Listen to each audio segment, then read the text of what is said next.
If anyone takes a life, it is if he or she takes the life of all mankind. If anyone saves a life, it is as if he or she saves the life of all mankind. I was born in the beautiful city of Kabul, the capital of Afghanistan.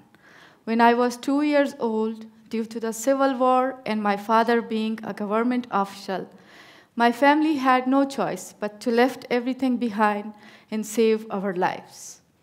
We, my father, my mothers, with 3 sons and 3 daughters, struggled for more than a decade as a refugee in Pakistan, desperately waited to go back to our beloved country.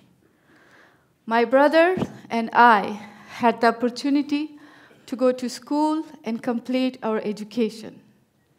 Because we were refugees, it was not easy. We had to pay a huge amount of money just to attend. And every day, our classmates bullied us.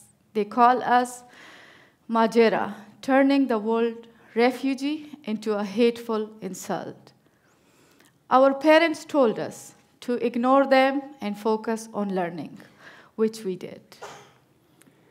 When G. Gharghashta was living in Pakistan, I was growing up with my family in Kabul. Due to the civil war and regime changes in Afghanistan, our education system destroyed. One day we were sitting in class and we heard gunfires and realized the insurgents were attacking the school. Luckily we survived, but the enemy burned everything. The colorful trees, the chairs and tables, and all our books went up in flames. I was 7 years old. I had only known war. I saw people dying.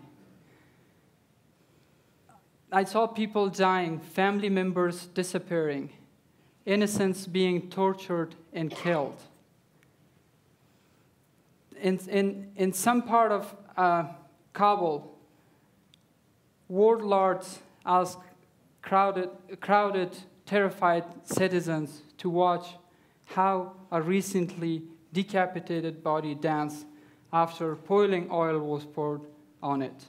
And they will play soccer with their heads. As long as I live, I will never forget that image. Fearing for our lives, my family decided to leave Kabul, and we moved to our home province in the east. One night, we heard a knock, and before my brother could open the door, the insurgents burst into our house. They dragged my father and 2 brothers. They will return a week later with bruises, bites, and other signs of tortures because of their work in the government. So my family decided to leave Afghanistan, and we also fled to Pakistan and became refugees. That was my childhood. After US-led invasion in 2001, we found our opportunity to return to our homeland country, Afghanistan. Because I had never seen our home province in South, my parents thought it will be good to visit our extended family members still living there. Since my parents were always telling us how beautiful their place of birth was, the picture that I had in my mind was not what I saw. There was no paved road, no modern building, no green field, nor hospital or clean water to drink for anyone. Our hearts were broken and our eyes were filled with tears. Women's lives were completely controlled by men's. Their fathers, their husbands, and their brothers made all the decisions for them. Young girls were even not allowed to go outside. There were no school for them, no hospital or any type of health care. After a girl was born, she had no choice but to stay home, get married, have children, and died. My heart was broken, and I knew that I had to do something. I had only 2 options. One, to go back to Kabul and continue my higher education, or stay in my province to hold the hand of those young, helpless girls and trapped, unhappy women. Despite worrying about my security in this very dangerous and conservative part of Afghanistan, my parents agreed that I should stay to have a home school for young girls. Of course, it was not easy to convince father that educating your own daughter is in the man's best interest. I told them, you must send your own daughters to school so they can become teachers, the doctors, and the lawyers. This province needs to survive. After a while, to get more support for my homeschool, I went to the local governor's office to officially register my school. But my application was rejected. They told me to go back home and mind my own business. That was the time when I realized that in a country like Afghanistan, nothing can be changed without having political power. Since both my parents were well respected and I had the huge support of young generation around me, I decided to run for parliament as the first female from my male-controlled province. After 5 month long, dangerous and serious campaign, going door to door, visiting different districts, talking to the people is first time as a female candidate, I won election and I become the youngest member of parliament.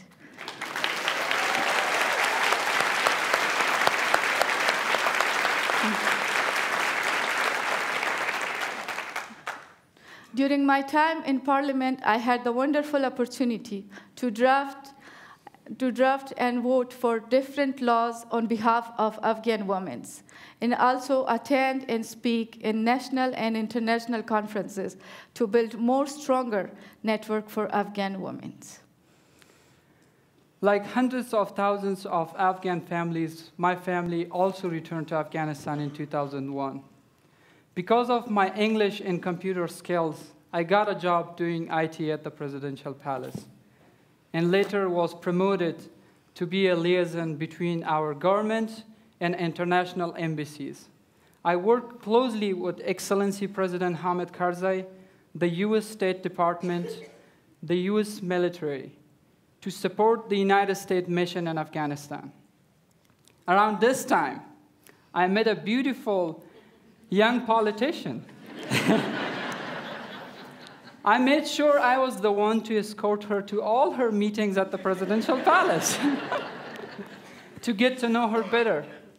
After many conversations, we realized that we had the same vision for our country. So we decided to get married. But wait a minute, was that easy for us to tell our families? It's unusual in Afghanistan to marry someone from a different tribe. But we both were rule breakers though, right? We got married and continued our mission for a better and sustainable nation. During our time in the government, we built the very first school for girls, the very first hospital for women in south of Afghanistan, by the support of our international allies.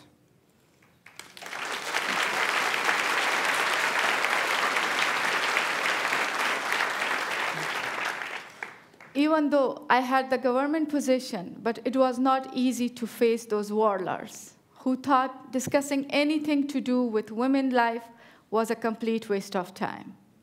To shut me up, they began making threats against me and my family, and we were in constant danger.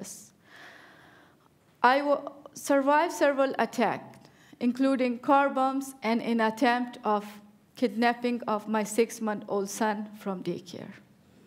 It was all because we were fighting for democracy. Threatening phone calls and text messages became a regular part of my morning, as regular as a cup of morning coffee here. I would glance down and read, "This is going to be your last day. Make sure say bye to your family, or cooperate or else." I would leave for work with these terrifying threats in my mind, thinking that this will be my last day and I will be not able to see my lovely family back.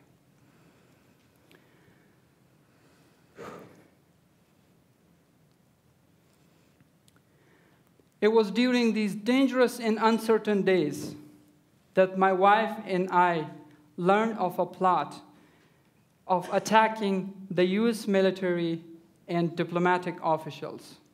We had two choices: stay quiet and let our friends die, or pick up the phone and stop the plot. I put my family lives in jeopardy and called a friend at the US Embassy and warned him of the attack. The plot was uncovered and lives were saved. And because of that, though, our life was even more endangered. A day later, I called Gharghashta, my wife, and told her, grab our important documents. We must leave.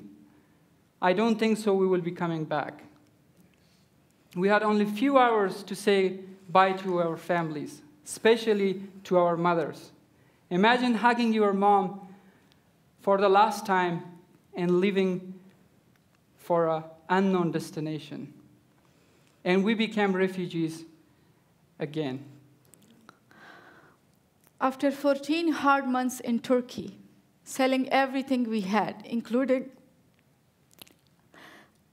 our wedding bands, the United States of America accepted us as a refugee, and we become a part of this great nation.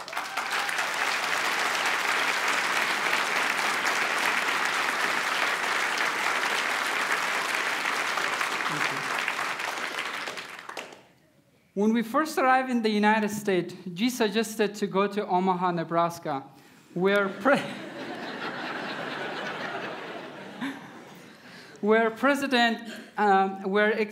Excellency President Karzai had sent her in 2006 to attend a class. Of course, I looked up Omaha in Google Maps and thought, gee, come on, it's in the middle of nowhere. But guess what? I was wrong.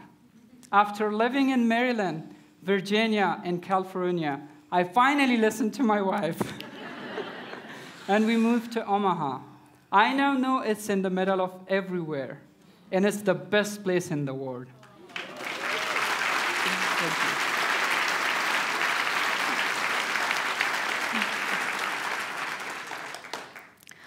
We have faced many challenges to achieve our goals of improving the life of common people in Afghanistan.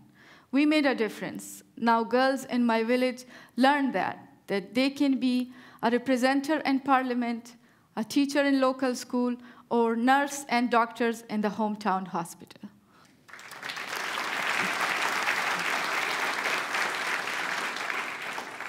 Our life has been marked by constant change. From refugees to a political power couple to a refugee once again.